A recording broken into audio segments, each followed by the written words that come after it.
Hello, folks. I'm happy to see you here. This is, as you know, the 14th Annual Louisiana Studies Conference. We were virtual for 2 years, but it's good to be back. One of the things that we had planned was this to happen several years ago. But then we just felt it would not be the same if it was virtual. That this is an experience that is visceral as much as anything else. Sometimes the spiritual can be a visceral experience, and it's easier to have that intensity of experience if you're present. And so I was just talking to Dr. Susan Roach, who I'll introduce in a second, and she mentioned that, you know, if the closer you sit, the more you might feel part of the experience. So you might want to think about moving to the first row or two. Today, as you know, we have the Winnsboro Easter Rock Ensemble, and they are in many ways a unique group. They are perhaps the last group that does the Easter Eve vigil as part of their worship service. And I'm going to let Dr. Roach tell you about the rock and what that connotates. Dr. Susan Roach probably won't mention this, but she was instrumental in assisting the Rock. She nominated the Rock for basically a National Endowment of the Arts Fellowship. And it was through her spearheading that was received. And so the Winnsboro Easter Rock Ensemble are National Endowment for the Arts Fellows. This is an extremely rare honor. 5 or 6 are honored throughout the country a year, and that's it. And so it's extremely difficult to get, and it honors that which is in a sense, some of the more authentic and impressive and also just incredible traditions that are still going on in American society today. So I'm going to just, Dr. Roach knows far more about the Rock than I do, and so I'm going to let her introduce the Rock, and then they're going to have their performance. After their performance, they're going to do a Q&A. We'll move some chairs up here, and they'll take questions from you folks. And then after that, directly after, it will be the award ceremony for the winners of the 2022 Louisiana High School, NSU Louisiana High School Essay Contest. And we have some of the winners here that are going to present their stories. They wrote short stories and fiction, and poetry about supernatural elements of Louisiana culture. And so we are privileged to have some of them here, including the first prize winner. And so I have read it several times, and you will love this story. We are grateful for her to be here. After that, Roosevelt Sykes has prepared lunch for us, and he will have that lunch in the Hanchey Gallery. If you are not presenting, it doesn't matter. We want you to be here. If you are here, you are invited. And more than invited, you are welcomed. We want you to join us. So if you're in this audience in any capacity, join us for lunch afterwards in the Hanchey Gallery, and it will be awesome. Okay, well, I noticed that Dr. Fran Lemoyne is here. She is the Dean of the College of Arts and Sciences. Well, do you want to say a few words? I hadn't seen you earlier because I was elsewhere in the conference, but she is here, and well, come on up. Folks, this is the kind of person that makes culture happen because she says yes, and she endorses and shows up at our cultural events, and so we are grateful to her and her leadership. Thank you. So as Dr. Rasmussen said, my name is Fran Lemoyne, and I have the pleasure of serving Northwestern State as the Dean of the College of Arts and Sciences. In that capacity, in that role, I have the pleasure of working with the faculty and staff of the Louisiana Folklife Center. They, along with so many of the collaborators and assistants of you all, get to put on amazing events like this where we get to learn more about the amazing history and culture of our great state of Louisiana. So this is a wonderful time to be on our campus, and I want to welcome all of you. It sounds like we've got a treat coming up. So I know you're not here to see me. So hopefully you'll be able to join us for lunch, as Dr. Rasmussen said, and it'll be a great afternoon. Well, folks, without further ado, I want to introduce Dr. Susan Roach, Professor Emerita of English and Folklore at Louisiana Tech University. She is the person who has, bar none, done far more research on Easter Rock than any other person. If I'm wrong about that, I don't think I am. I think you are the person that has done this. And so we want to welcome her.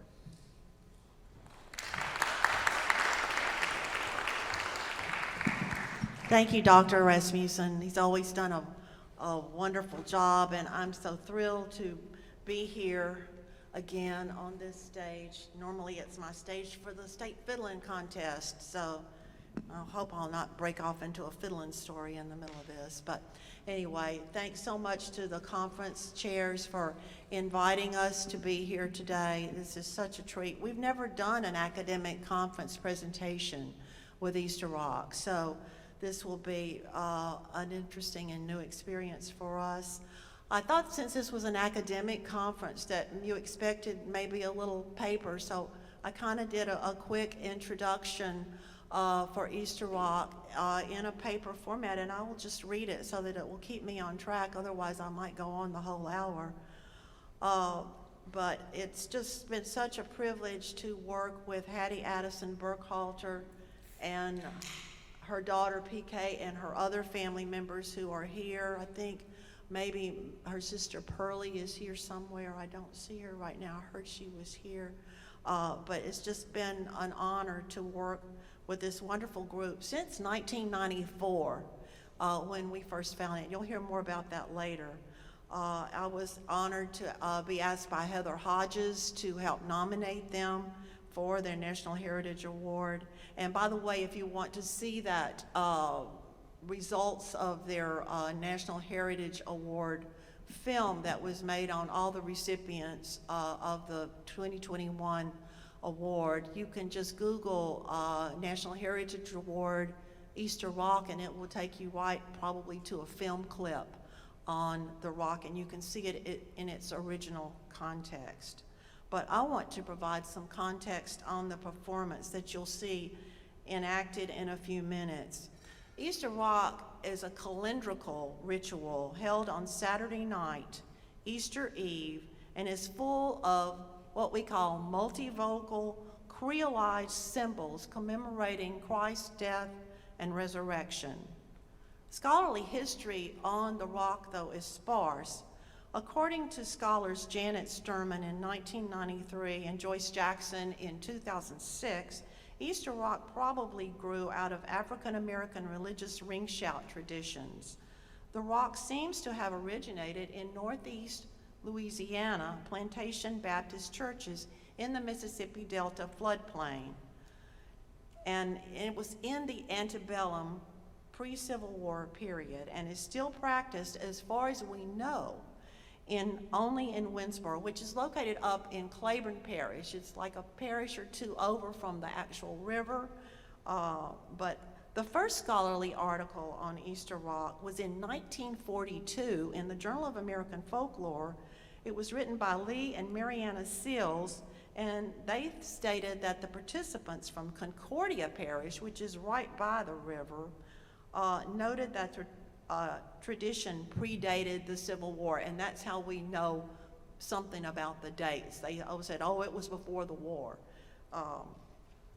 In spite of the fact that Easter Rock now only lasts about 3 hours on that day, instead of the whole night, which it used to, the pattern of the event remains almost the same to the rocks that the Seals described, and later Harry Oster, the folklorist, in 1958 described, and also Pete Gregory, H.F. Gregory, Where's Pete? Is he not here today?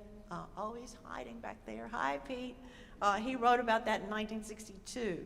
So Easter Rock itself is part of another religious service that opens with a devotional and a cappella congregational hymn, scripture reading, prayer, and maybe another hymn. And then it's also followed by a variety of sacred music performances, and it might even have a brief sermon. And that provides a sacred context for the rock, since many of the singers' spirit-filled performances heighten the emotion of the audience in preparation for the symbol-laden Easter rock. Today, you will see just the rock itself. So I'd like to prepare you with a little background to help you interpret it. Easter rock is visually, musically, and spiritually spectacular, and is filled with religious symbolism from the Christian belief system and the West African customs of enslaved Africans. I'd like to share 3 probable African retentions in conjunction with Christian symbols. First, the rock is performed in a counterclockwise circle around a white covered table representing the tomb of Christ. The table is placed in the central aisle with the pews turned to face the table rather than being in front of the altar, so it would be up the aisle here. The counterclockwise circular ritual comes from the diaspora that reached back to West and Central Africa in Senegal, Dahomey, Togo, Sierra Leone, to name a few.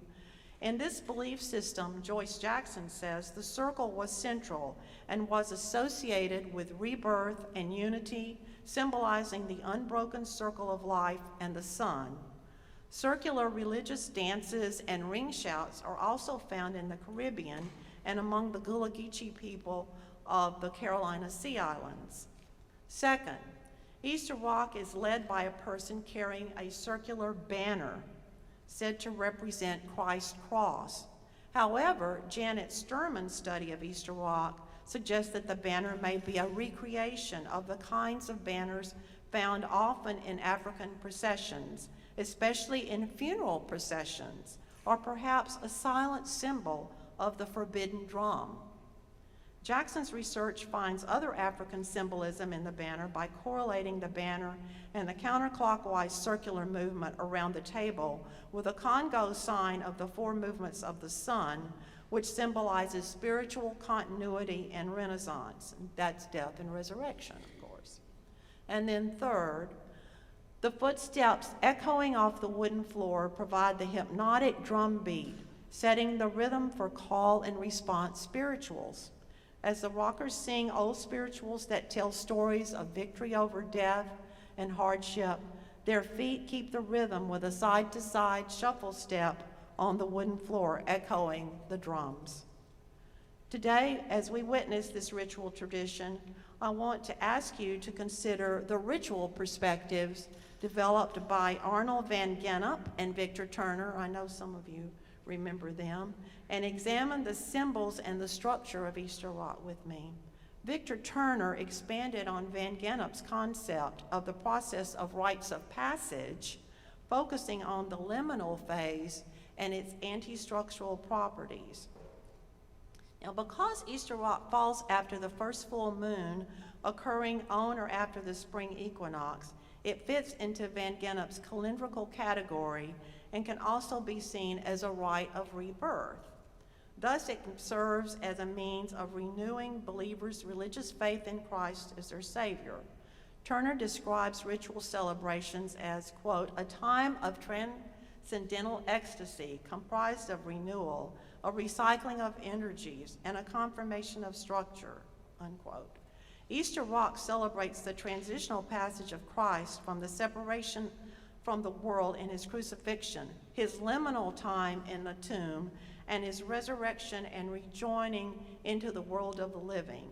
Because of its representation of the period when Christ, a liminal figure, is betwixt and between his earthly and heavenly homes, the rockers themselves become subject to the state of liminality by association when they enter the ritual space to reenact the liminal moment at the end of Christ's life. Following the Tunerian model, you will see interwoven components of liminality in the Easter Rock rituals, the communication of the sacred symbols, the ritual actions, and what is said and sung as communication. The women's white attire functions to set the performers apart from the audience or congregation's regular street attire and serves as a multivocal symbol of purity, innocence, and ghostly death. The women themselves echo the biblical story of women who waited at Christ's grave while singing in a slow funereal time when the saints go marching in. The procession of women carrying lighted oil lamps, which we won't light today, march slowly up to the white draped table representing Christ's tomb. The aptly chosen song reflects the actions of joining Christ in his death as they approach the sepulcher and their belief in joining the saints in death. Oh Lord, I want to be in that number when the saints go marching in. The lighted lamps, according to Hattie and Ellen Addison, her mother, represent the 12 tribes of Israel, and the women place 12 cakes representing Christ's disciples on the table along with red punch. Addison says the cakes and wine symbolize the body and blood of Christ as they do in communion. Then the procession leader is handed the banner, another a multivocal ritual object, and the banner is said to symbolize Christ's cross or even Moses' staff. The fact that the practitioners may have different notions about the meaning of the symbolic elements or may not even be aware of the African origin of the symbol is typical of ambiguous ritual symbols, according to Victor Turner, who he says are found in abundance in liminality. Finally, after 2 or 3 rounds of rocking in the Easter Rock service, interspersed with special solo songs, the rock closes with acknowledgments and a dismissal prayer. Then the rockers serve cakes and punch to the congregation. Unlike the serious sacrament of communion, the sharing of the symbolic food is festive, with much talking and laughing as old friends and family who have come across the Delta to attend the Rock reunite with their home community and its tradition. The Easter Rock ritual allows its participants to express their core beliefs and renew their bonds with their God, family, and community. So with this introduction, it is now my pleasure to welcome the Winnsboro Easter Rock, led by Hattie Addison Burkhalter, with participants from her family and the Winnsboro community. They will rock for about 15 minutes or as long as they can. This is a very strenuous activity, and even though it's sacred, and then we'll break, we'll take a rest, we'll come up with chairs, we'll sit down and talk to you for a few minutes, and then if they're up to it, you will experience the rock again, and you'll probably be invited to join in. I want to also announce that our lead singer today is Miss Emma Hagan from Monroe, and she will do a magnificent job. So we will now begin the walk. I don't know if there's any way we can dim the lights a little bit in the audience. That would be lovely if we could. Normally to experience the walk, you are right there on, you are 2 or 3 pews behind, and the church is dark and only have the light of the lamps pretty much, and it's very intense that way. So.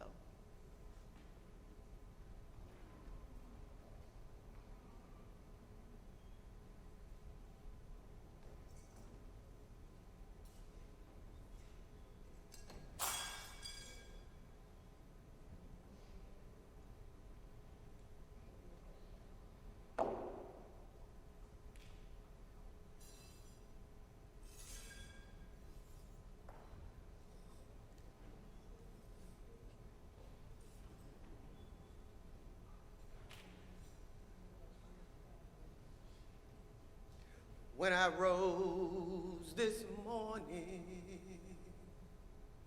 I said, thank you, Lord.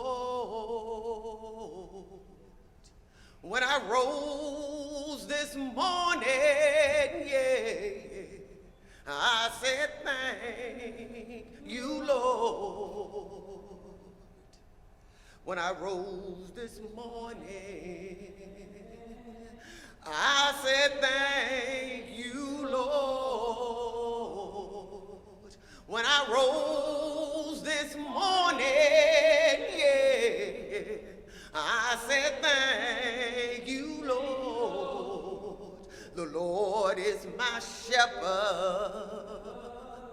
and I shall not want.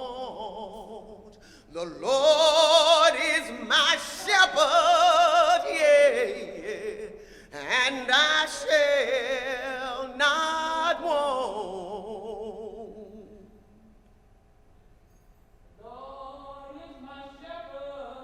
Yeah, and I shall not want.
children, rock. Oh, amen. Rock, children, rock. Oh, amen. Rock, children, rock. Oh, amen. Rock, children, rock. Oh, amen. I believe I move along. Oh, amen. I believe I move along. Oh, amen. I believe I move along.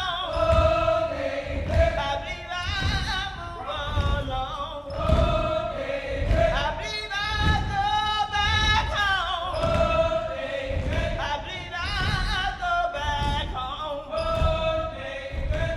Lord, Lord, Lord.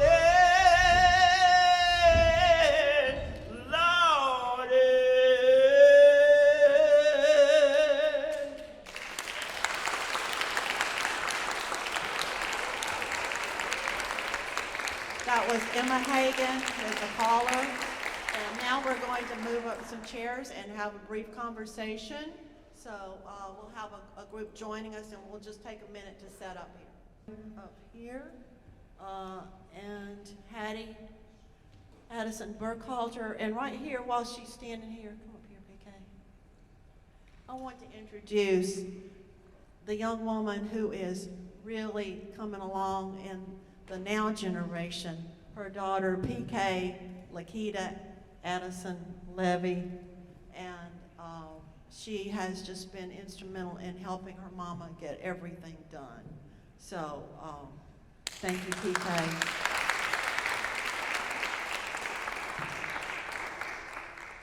Folks, I also, in my eagerness to introduce the Rock and Susan, I forgot a very important thing. The Cane River National Heritage Area are sponsoring this, and we want to thank them for their generous grant, which has made this possible. So, thank you.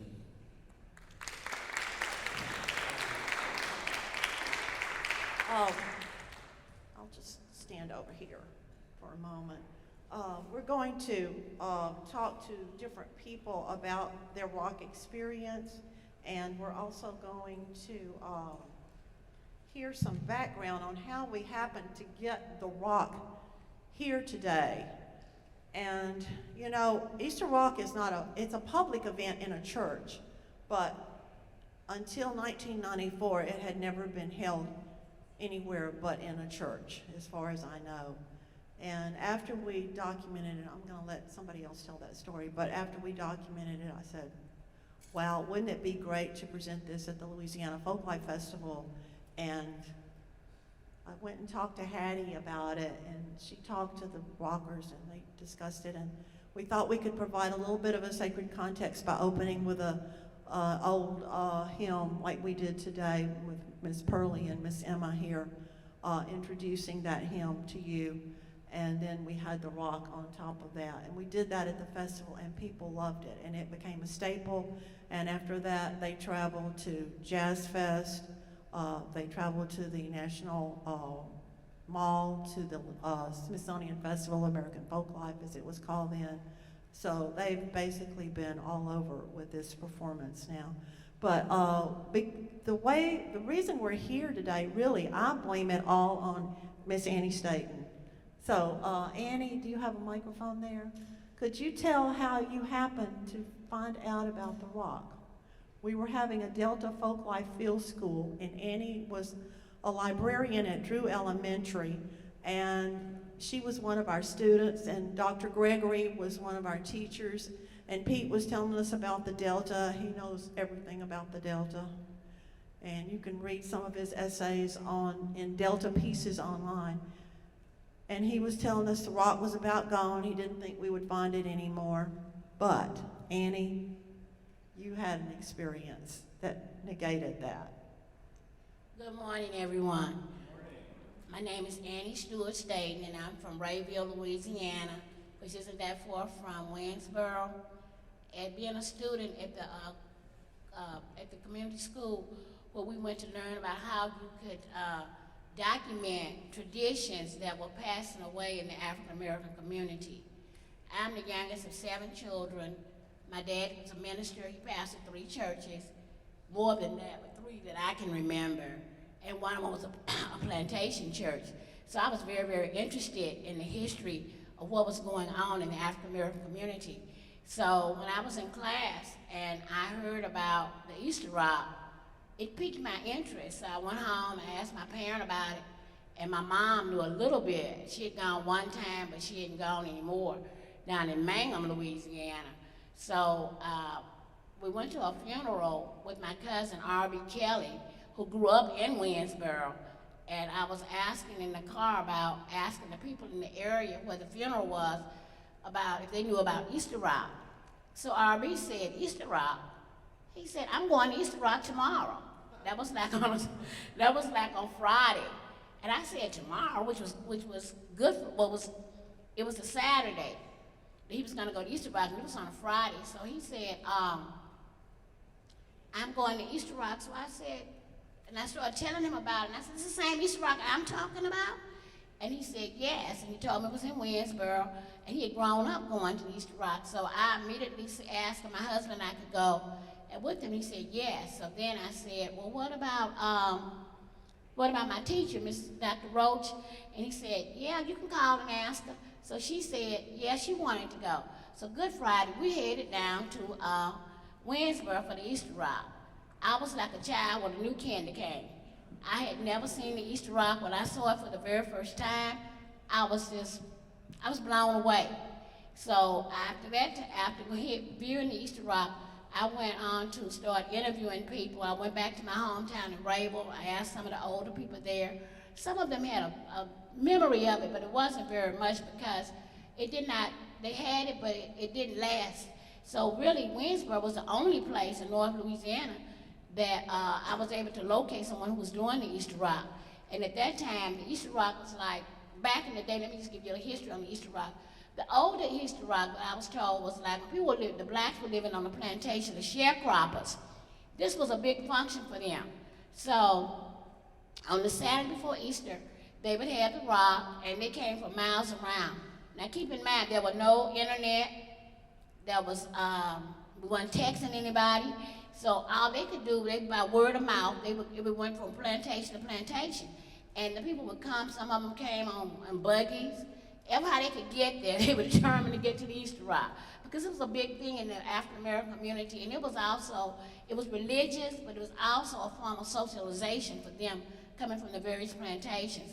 So they would usually start rocking like about 10 o'clock at night, and it was like a church program. They would have the usual devotion by the deacons, prayer, collection, several soloists would be invited to sing, and then they would have the rockers come out. The rockers would rock for a while, like they did today, and then they would take a break, and they would maybe have an offering, and sometimes they would serve some refreshments during that time to give the rockers time to get their breath, and then they would start rocking again. And the old saying is that they actually rocked until early Saturday morning. They rocked because they wanted to see the sunrise. I've never experienced that. Don't think I ever will. Because now it starts like at 6 or 7 o'clock, and we're out of there at least by 9 or 10. But it's a tradition that has been going on for many, many years. I'm thankful for the people like Hattie, who I met, and she introduced me to her mama, Miss Ellen, and a lot of other people in the Winnsboro area who had grown up on different plantations, and they truly knew the story of Easter Rock. So when you hear the Easter Rock, this is something that needs to be treasured. We need to support it and keep it going, because this is part of the African American tradition that we do not want to lose. It tells the story of Jesus' birth, Jesus' death and resurrection. So we need to hang on to this and keep it going as far as we can. I'm so thankful to my cousin R.B., who's passed now, but everywhere I go, I tell his name, I tell the story of him telling me about the Easter Rock, I tell my family about it, so they will always know that if it has not been for my cousin R.B., the Easter Rock was going on, but we in the other part of North Louisiana, we say it this way, it was a well-kept secret in Winnsboro, but now it's not anymore. Thanks to Hattie Addison, her mom, and I just want to thank Hattie, because Hattie told me the other day that the Easter Rock was dying out. You know, God always has somebody to use, so she went to her mom, Miss Ellen, and told her mom she wanted to bring it back. And she asked her mom if she would help her, and her mother agreed to help her. And this is how the Easter Rock kind of got going again. And we don't have the real cakes today, but I want you all to know you all missed a treat when Miss Ellen was living, because she baked homemade cakes. So everybody was always waiting to get a piece of slice of her homemade cake, jelly cakes, lemon cakes, whatever she baked. But now it's kind of changed, but we just want to keep this tradition alive, and I'm so proud of the awards they've gotten, the travels they've done. It's just a blessing to know that we're out here trying to keep it going. We need people like you to go back and tell the story to others who have not ever heard of the Easter Rock. Tell them you saw it today, and it's something they don't ever want to miss. If it comes to their town, they need to run and get them a front row seat. Thank you so very much. Thank you, Annie. Thanks for your work and making it. You discovered it, and we might not ever found Easter Rock. That's the way fieldwork is sometime. Now, we're very fortunate today to have two daughters of Ellen Addison, who was very active in keeping the rock going in those middle years. Hattie Addison Burkhalter and Pearlie Whitten. And I'd like for them to tell you about their experience and how they learned the rock from their mother. Hattie's going to. I'll go first. She'll have to say. My name is Pearlie Whitten. I'm the youngest of my mother's children. When I look at it, I think 10th one. And she had more, but when I look at it, I'm about the 10th one. When I was reared by my godparents, I had two sets of godparents, and when she mentioned R.B. Kelly, he was one of my godparents, him and Lillian Kelly. But as I see my sisters, them getting ready, my whole family getting ready for the Easter Rock, and I said, I don't want to go because it was on a Saturday, and I didn't have my playing time out, so I wouldn't go. And then later, as I would see my cousins, them come from Monroe and different family members, I just look at those people, but I still didn't want to go over the years, and I wasn't forced to go. And later, I decided, I said, I want to see. Went to my grandmother's house, me and my youngest brother at the time, me and my youngest brother, and we would be around her a lot, and we'd ask her questions and stuff. And I asked her, I said, Mama, I said, how y'all go to her? Because when I started attending church with her on that Sunday, on first Sunday, the bus would come by. And I asked her, how did she go to church? She told me that they walked. And to look at that area now and look at where that church is, there's no way I'd walk. But back in the day, that's what they did. For the Easter Rock, the same thing. Before they had, where they was using horses, or carriage, or whatever. And they put boxes of food. They didn't have paper towel, but they lined their food up with sheets. And they would go to the church. And I said, why y'all gotta take boxes? And she said, we stay there. And we eat, and then they, have a prepared breakfast too. They'd eat food after the Easter Rock, and then they would prepare food, for the breakfast, and they have church service. They'd have the Easter sunrise service and on to that. And I just couldn't see it, but later I began to see it coming up. My mama never carried no food because they started cutting back, on a lot of things, but they held it at the original True Light Church, and they also held it at Cuba Baptist Church, the same people that was doing the rock. And we used to just look at it, and it was real. We liked it. It was we enjoyed it. But now, if you look at it now, it's very spiritual, and it's spirit-filled. And some years we had a lot of kids participating, a lot of grown folks participate. It was still spirit-filled. And so today, there's one church that has a wood church, has the wood floors, and that's the original True Light Church. And my sister went in trying to bring it back to life because it hadn't been used. And each time we'd go in within a year, it was always something that stressed her out, like that needed to be done. But once we get started, spirit-filled. And so now we have younger kids that really, my niece from Georgia, she's here, my great niece, and she's participating. My great nephew, He's here from Georgia. He's participating. You don't want to forget about it. You know, anytime we have a conference or something, a festival to attend, they still wants to come back home to participate. That means a lot.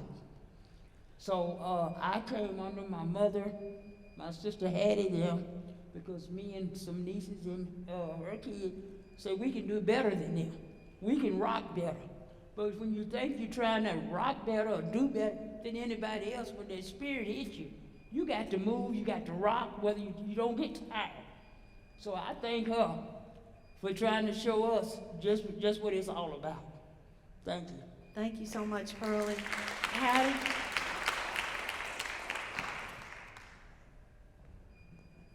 Hattie? My name is Hattie Addison Burkhalter, and I'm the one that's continuing carrying the Easter Rock on. I started rocking at the age of 6 years old. I enjoyed it. At the time when I first started, we would go about 10 o'clock that night, Saturday night, and we would rock until that morning, Easter Sunday morning. And after rocking, well, we had a break like we're doing now. They would let so many rock the first time. They eat, then they start back rocking again, they eat. Then most time I would sleep. A lot of times I would lay down and sleep. I got tired, but we had to rock. And on to like now in these days, we rock. We start about 7 o'clock. We in a wooden church in Winnsboro. We have devotional service. I have a guy there, Mr. Lewis, who still carry on devotional service for me. And his sister-in-law, and that's his wife, Emma, right here, they do the singing. We would have that. We would have solo singers. We would have offering. We still have so many that rock. I have so many that travel with me, but I can't carry them all. I have to carry so many. And we would just rock, and after growing up, I realized it's religious. You don't go in there playing. You don't do what you want to do. You do what I say do. And it's real spiritual. You have to be there at that wooden church, but it's like this wood. And people would shout. I mean, they would be falling out and everything. I ain't fell out yet, but I feel it, but I haven't fell out.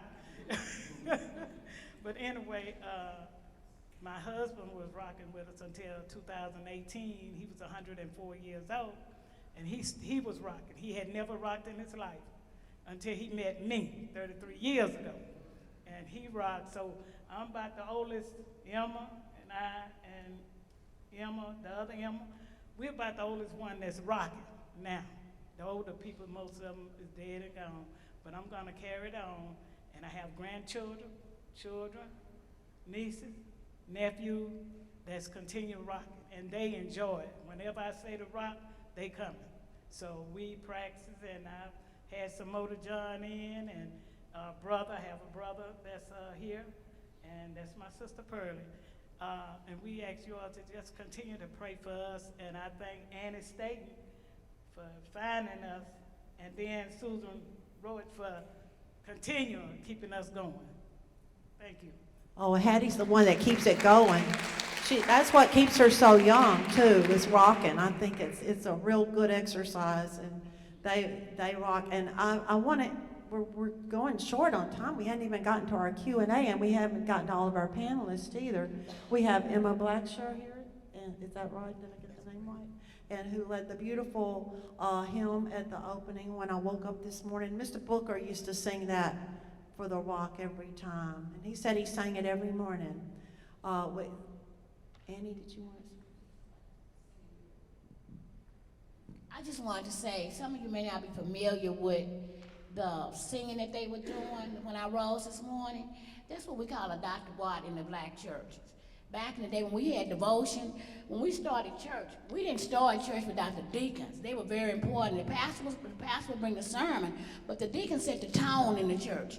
And they could actually start singing When I Rose This Morning, all these old songs. And as children, we learned these songs. So we knew to open our mouths and sing, and the Spirit would come in. So when the pastor got up to preach, he didn't have much to do because the tone was already set. But I just wanted to make sure you know, because some of you probably have never heard the old, unless you've been in a Baptist church, an old-fashioned Baptist church. I'm not talking about the new ones today. They don't sing a lot of them. But the old-fashioned ones, they did all types of doctor works. Hold the God's unchanging hand. I know the Lord will make a difference in my life. Changing songs. They sang these songs. And this is what she's talking about when she's talking about the old Dr. Watts. Because the mothers in the church who wore the white and sat on the mother's seat. Am I right, Emma? They would shout before church got started good. The preacher didn't even have to get up to preach. They were out there shouting. Now for those Dr. Watts and the deacons praying, she mentioned Deacon Hagan praying like that. This is what we're missing today in our old church. We need to go back because our children don't know a lot about that.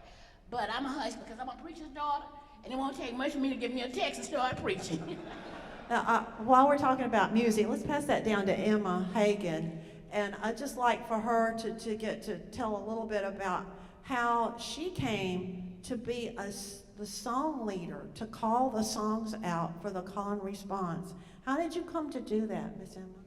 Well, I can remember when I was coming up and I was staying with my father.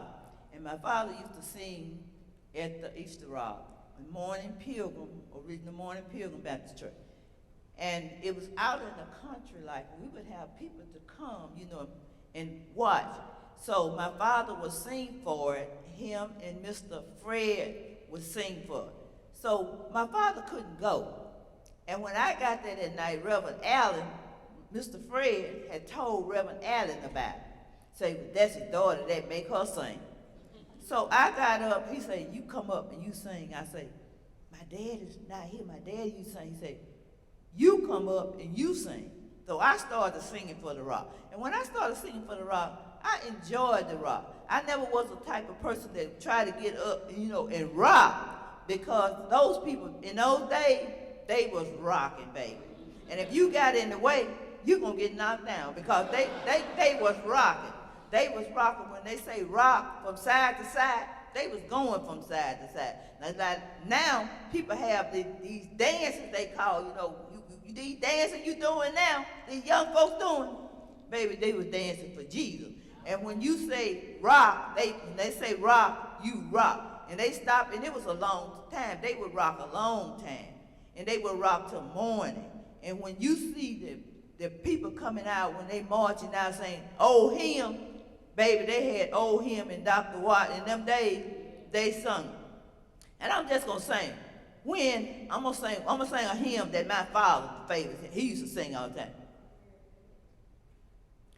Father in heaven,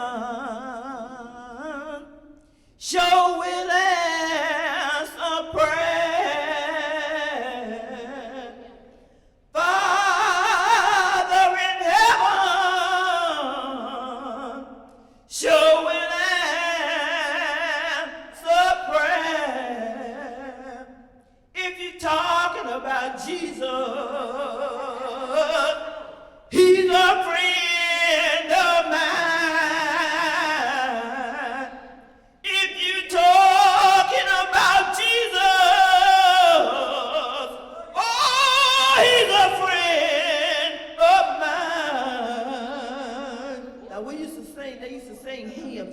In those days, people just wouldn't sit back. You had to get with it. And you didn't have no choice. Back when the mothers tell you to do something in the church, you didn't have no choice. Ain't no need you go and tell your mother that other mother told you to do something, because when you go to her, she said, oh, she said do it, you gonna do it. You didn't have no choice today to make up your own mind. You had to do what they said do. And these days, anybody could discipline you in church. If they look at you and give you that eye, you know what it means. You're going to sit down. So I just say thank God for this Easter Rock, and Sister Hattie is carrying it on, and I really enjoyed it. Thank you, and God bless all. Thank you, Emma Hagan. And I wonder if Tyreen and Tyron had a choice. They're here. Tell us why you're here. We'll have to close on that. If you have some questions, I'll take those quickly after that. Hello, my name is Tyron Jackson. I'm the grandson. I believe we do have a choice, but it's a family tradition. So it's never a time where I didn't want to. We stay in Atlanta, Georgia, so we try to come back as much as possible to support and keep the family tradition going. But I mean, we're happy to be here. So he came all the way from Atlanta to be here to support his grandmother today. Isn't that amazing? He's a student at Johns Hopkins University, I believe, and but living in Atlanta, doing online right now. And Hi, I'm Tyrese Blackson. I'm Miss Hattie's grandson. Just growing up rocking. It was I mean, my grandma said rock, so it wasn't no back talking or nothing. Not that I didn't want to do it. We just rocked, and it was cool. You know, I grew up in New Orleans, and my first time ever going to Jazz Fest was us performing. So it was a humbling experience, and you know, who thought I would have been performing at Jazz Fest instead of, you know, being out in the crowd. So it's pretty, you know, cool, you know, just this helping my grandmother and the tradition going on, and now we've gotten, you know, she's got recognized, and you see all the hard work that's been put in over the years, and that's just something, you know, to be proud of, and, you know, want to continue on, you know, being her grandson. so, amazing family and community that has kept this tradition alive. I'm sure you have lots of questions, and we're running out of time. Shane, I don't know where you are right now, but can we take a couple of questions? Yeah, any questions? How many folks do we have, how many readers do we have for the essay contest? How many essay contest winners? Rachel? Okay, is she the only one here? We're definitely going to have time for you, no problem at all. But the food's not ready till 12:30. Okay, So, I mean, you know, we want to give the beans time to simmer. By the way, so Roosevelt Sykes is doing our lunch today. But we also, my wife made, she's right there, she made some Peruvian mayacoba beans with carrot, and from a really cool recipe, and also there's some basmati rice. So if you're vegetarian, that's for you, and otherwise, Roosevelt Sykes has some fantastic food. All of you, please join us. Okay, so we have, I think if we have until 12:15, and then Rachel can read her essay to us, her story, and then after that, we will convene in the Hanchey Gallery for food. So you have 15 more minutes, that's okay? Okay, great. Do you have any questions? I want to give the audience time to ask their questions, and we have lots more we can talk about up here, but yes, Betty?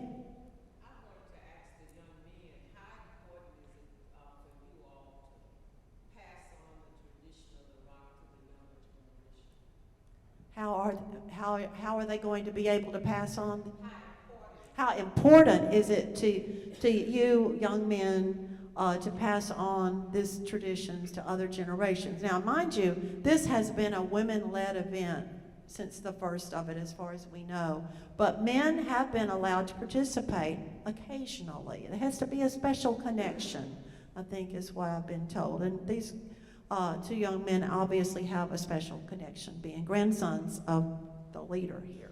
So, you want to answer her question? Yeah, so I think it's extremely important to pass on the tradition to younger generations, especially because, I mean, it's a family tradition. So when I was younger, I didn't understand the importance or, I mean, where it came from. It was just something that we did as a family. But now that we're getting older and you start to understand more about it and what it represents and how much it takes for her to actually get up and travel to do this, or winning awards nationally. So again, I think it's very important.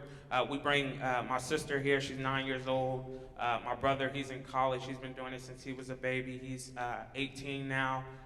He couldn't come because he's in college right now, but it's just a family thing. So you also feel a connection to my great-grandmother who passed away, her mother. So we tell stories about her coming out to my little sister who was probably a baby when she passed away, but then you feel that connection with your family members who passed away too. So I think it's really important. That's why I come as much as I can to support and keep the tradition going. I even share it since I'm young, so I share it on my social media. I tell my friends about it, who I went to college with, even my friends who I grew up with in California and some in Atlanta. So even spreading it just to people that's not in the family is important to me as well. So right now I don't attend school, but I attend school at Kennesaw State University, studying computer science. I graduated from Georgia State University, and I currently teach science in Atlanta.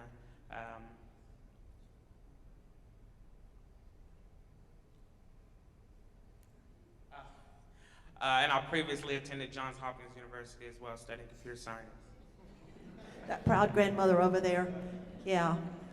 So, Yeah, continuing what he said, yeah, just, coming down for the summers and, being with, at the time we were a lot younger, and that would be around the time where we would actually be with me, him, and some of my other little cousins. We'd actually just walk from my grandmother's house to my great-grandmother's house, and, just seeing how they prepare, like, Miss Staten, I think, stated that my grandmother, she did bake a lot of cakes, so it was, that was real good, though.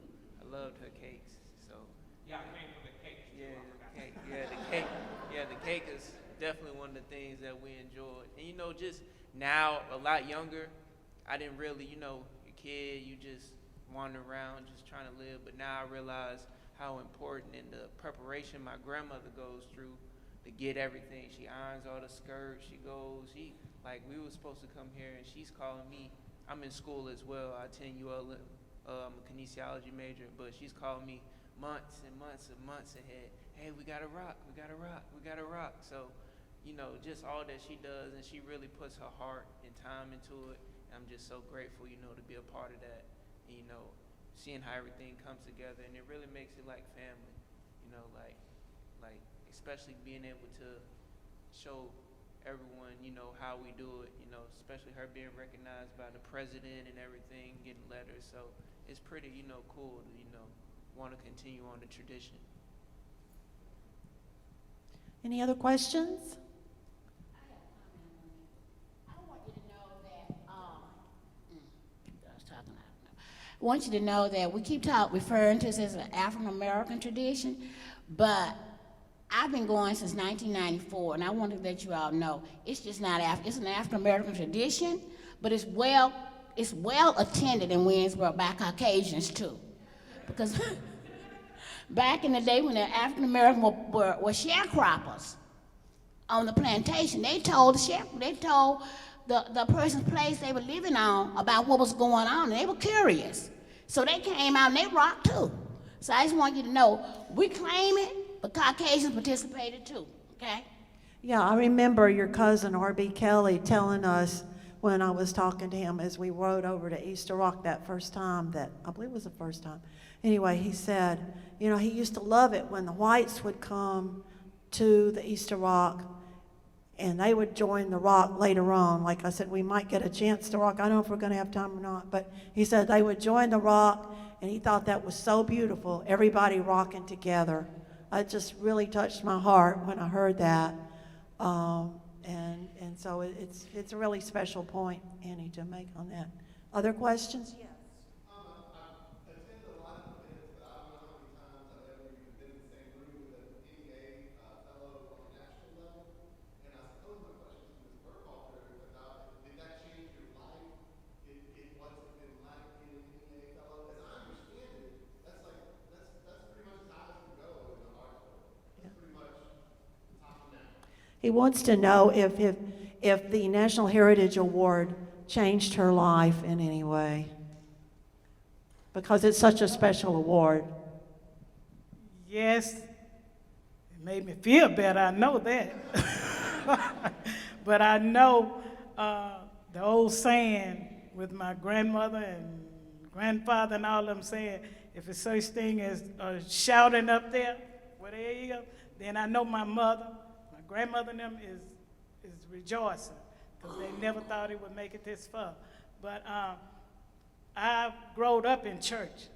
I always went to church, never drank, smoked, went out or anything like that. So it was exciting to me. And then after, for a few years, it had stopped. All the people were dying, the older people. And I asked my mother if I could continue it on, and she said yeah, and she would support me. So that was most of the only help I had, my mother and my husband, which had never rocked in his life, and I think he was about 80 when he started rocking. He had never rocked, and he rocked until 2017. And it's really inspired me because I have so many young people that want to follow me and want to do what I do. So it helps me a lot, and it makes me feel better that they want to follow in my footsteps on doing what's, especially in church. I mean, if I had a trailway bus, I could fill it up because they want to follow me, So then I have I would like to recognize Kelly. She has a sister where they just like my daughter, all of them. And that's my granddaughter, the young one. That's my daughter. They all went outside, but I got 4 grandchildren. Well, 5, 6 grandchildren that's here, that's going to come and follow me. He was in a car accident about 3 weeks ago, and it was bad. And I just thank the Lord for allowing him to come. And I thought he wasn't going to rock because he had it. But he showed me. And my son, his father, he's out there somewhere. He's videoing. But anyway, they come from Georgia to be a part of this. He was living in New Orleans. He come, but he's at ULM now. And my son in New Orleans, if he could have been here, but he's one of the supervisors for the Saints. So he's not here. And but they would have been right here with me if it hadn't been for the game tomorrow. As I understand, in some like the SEAL study in 1942, the rocks were pretty much not just family-based, but really heavily based in the church community itself. The rock has been held for some years at the original True Light Baptist Church in Winnsboro, but now there's no longer a Baptist church there. There's another small, very tiny congregation of non-denominational maybe, or Pentecostal. I don't know exactly what.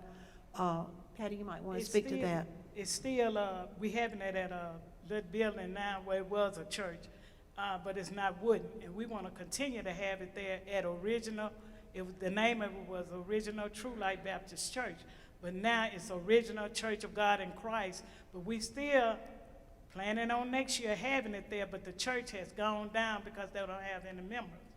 And I'm not a member there, but my grandfather and my dad and all them was members there. So the upkeeping of the church is going down, but we're going to work on it, and we're going to get back in that church because everybody loves that church. I mean, it'd be packed. So with the wooden church, with the wooden floor, the sound just overwhelms you. You feel like you're in another country, another world. It's unbelievable. And it's so intense because when those streamers wave out, they wave almost over your head, and you're just drawn right in, and it's a very spiritual experience. So any other questions out there? I don't know that we have time. We have 1 minute, and I guess we need to clear the stage and get ready for our essay contest, and then we'll come back and clear the table after that's over. But how about a big thank you to the Winnsboro Easter Rock.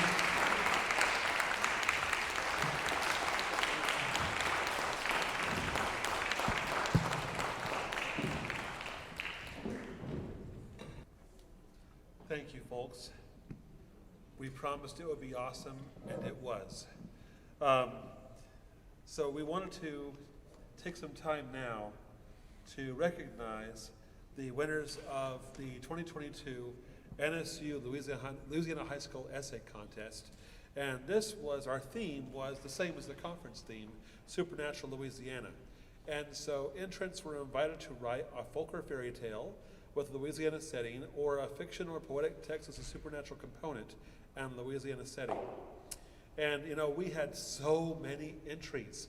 For some reason, I shouldn't have been surprised, but it really struck a chord.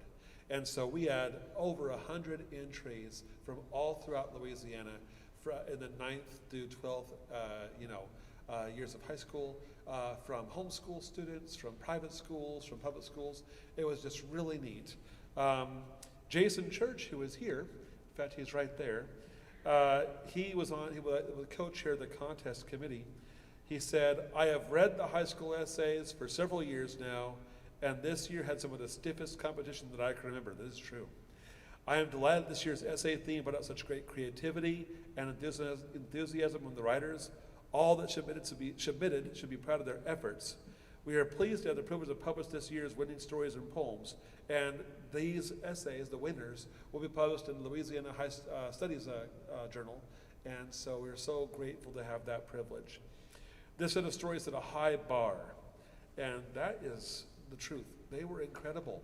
It was really hard when you have so many stories that you go, I love this story, but only 3 could win. So of course we had to expand that.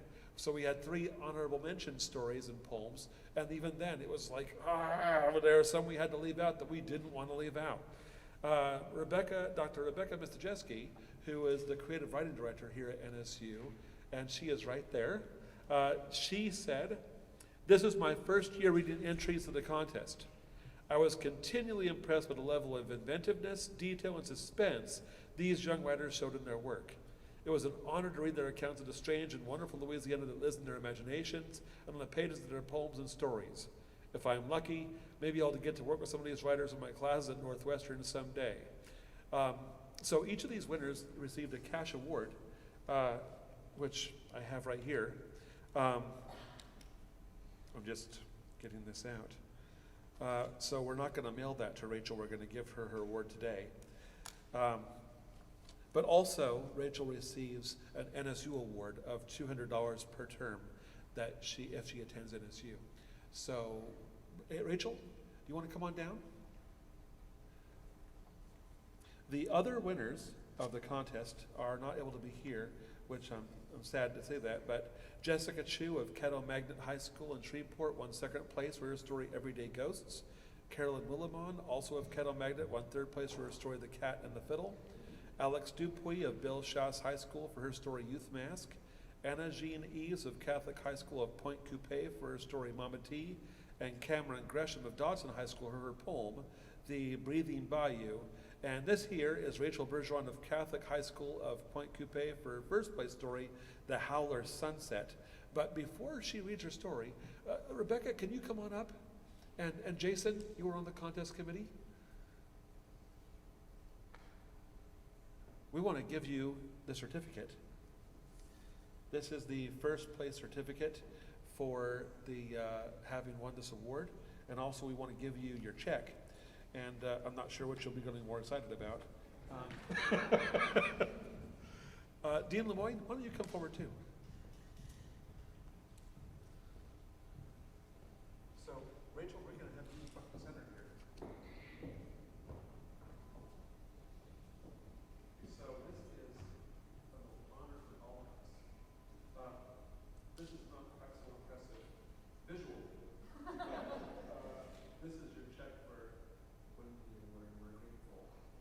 And this is your award. Jason, let me hold that for you. And we're going to have a wonderful thank you.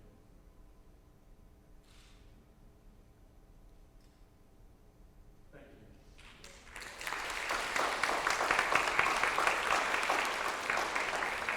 So, Rachel, you're not off the hook.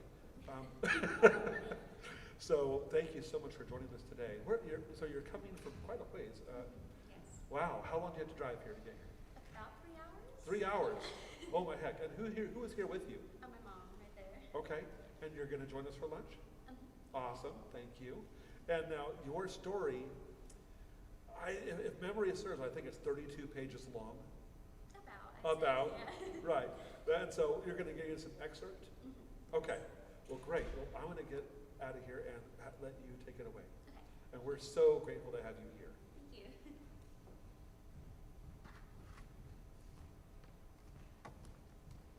The Howler Sunset.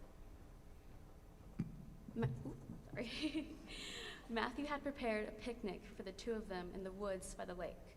It just so happened that today would be the day where his girlfriend was petrified by a homeless man, telling stories about a monster in the woods, causing her to jump at the sight of everything.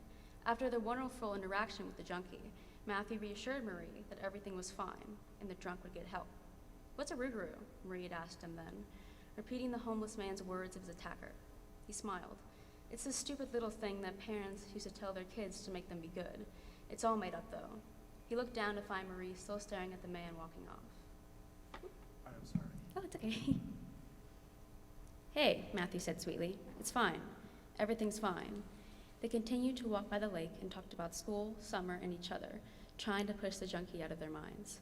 It wasn't until they reached the edge of the lake they realized they were in the beginnings of the woods, the very same woods that the homeless man had said he'd gotten bitten by a rougarou. Marie stopped in her tracks upon her realization, while Matthew continued walking until he saw she was no longer with him. "Marie, come with me. I have to show you something," he said, the sun hitting the wavy locks of his hair as he held out his hand. "In the woods?" she asked. He looked away and sighed. "I promise, nothing will happen. There's no such thing as a rougarou." But something did happen to that man. Something injured him. And it could still be out there. What if there's a rabid wolf or a possum or something? I mean, what if something happens to me or you? Matthew gently grabbed her hand. "Trust me," Matthew said, and Marie could hear the confidence in his voice. "I won't let anything happen to you." The forest reeked of terror from the moment they took their first steps inside. Trees taller than buildings shot up across the sky as if it were guarding the evils awaiting in the forest, their bark rotting and twisting in many ways like a dormant snake waiting to pounce on its prey. The birds and critters scurried along upon the arrival of the incoming humans, running across logs and fallen branches, along dead leaves and dirt. The forest was so dark, with not a shadow to be seen. Only specks of the sun's rays dotted the ground like small silver beams. Matthew knew the walk was only a few feet more. He wanted this picnic to be deep in the forest, away from bustling New Orleans, where he and Marie could be alone, enjoying each other's company and eating food that was cooked to perfection by himself. He clutched his pocket as he felt the tiny box concealed inside. His heart raced. He was going to tell her that he loved her. He had always called Marie Ma Chérie ever since they had started dating, but it was never a message of love. It was just an endearing nickname for her. He called her it every time he saw her. Now he would tell her for the first time that he had loved her and wanted to be with her forever. "Here we are," Matthew said, as they approached a hollowed-out tree. Marie raised an eyebrow. "Why are we—" She stopped once Matthew began to dig inside the tree. Out came a large orange backpack stuffed with silverware, food, and a blanket. Matthew searched for the blanket and spread it out neatly on the ground beside the tree. The two sat down across from each other, looking through the booksack for the food. "I'm famished," Marie said. "What'd you bring?" Matthew grinned. "Not bring, made." Marie's jaw dropped slightly. "You mean you know how to cook?" Matthew chuckled. "Yep. Learned over the school year." Marie giggled. "Last summer, you didn't even know how to boil water." "I wanted to impress you," he said shyly, as he glanced at her. She gave a light kiss on his cheek before not waiting a moment more to eat the food her boyfriend had prepared. Matthew watched in amusement as Marie finished the last portions of her meal, licking the silverware as if she'd been starved for years. While eating, they paid attention to the sounds of nature and the wonder of the sights around them. The birds and owls chirped and hooed, the critters' paws scratched the tree trunks, and the wolves howled. Wolves. Marie suddenly stared up at the direction of the source, unaware just how far it was. Matthew followed her gaze, but found nothing in return. He grabbed her hand to comfort her, and she brushed the howl away, believing it wasn't near them, whatever it was. Matthew sighed. It was time. He took her ponytail clip out of her hair and put it in his pocket. He loved her hair the way it looked when it was down and wanted to declare his love while seeing her full beauty. "Marie, there's something I want to tell you." He fumbled a bit before blurting out his rehearsed proclamation. Matthew pulled out a velvet black box from his pocket. Marie was stunned. "Matthew, what?"